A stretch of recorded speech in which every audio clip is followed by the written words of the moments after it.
Extinct species సిరీస్లో భాగంగా ఈరోజు మనం బ్యాక్మెన్స్ వాబ్లర్ గురించి తెలుసుకుందాం.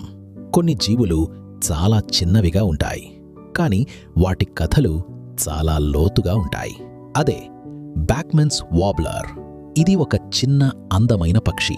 పసుపు రంగు ఛాతీ, నలుపు రంగు తల, చాలా డెలికేట్ ఆకృతి. చూడటానికి చాలా సింపుల్, కానీ చాలా రేర్ స్పీషీస్. ఇది ప్రధానంగా అమెరికాలోని డెన్స్ ఫారెస్ట్స్, వెట్లాండ్స్ ప్రాంతాల్లో జీవించేది. ఇన్సెక్ట్స్ మీద ఆధారపడేది. కానీ ఈ పక్షి జీవితం ఒక పెద్ద సమస్యని ఎదుర్కొంది. అడవుల నాశనం, వెట్లాండ్స్ తగ్గిపోవడం, హ్యాబిటెట్ పూర్తిగా మారిపోయింది. కాలక్రమమేణా చాలా సంవత్సరాలుగా ఎవరూ దీనిని చూడలేదు. చివరికి 2023లో ఇది అఫీషియలీ ఎక్స్టింక్ట్గా ప్రకటించారు. ఈ కథలో ఒక బాధ ఉంది. ఈ పక్షి మాయమైపోతున్నప్పుడు మనకు పూర్తిగా తెలియలేదు. చివరిసారి ఎప్పుడు చూశామో అదే చివరిసారి అని మనం గ్రహించలేదు.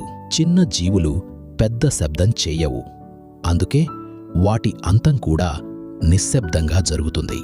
బ్యాక్మెన్స్ వాబ్లర్ ఒకప్పుడు అడవుల్లో ఎగిరిన పక్షి ఇప్పుడు కేవలం చరిత్రలో మాత్రమే మిగిలింది.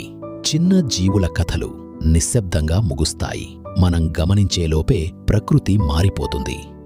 తర్వాతి ఎపిసోడ్లో ఇంకో ఎక్స్టింక్ట్ స్పీషీస్ కథతో కలుద్దాం.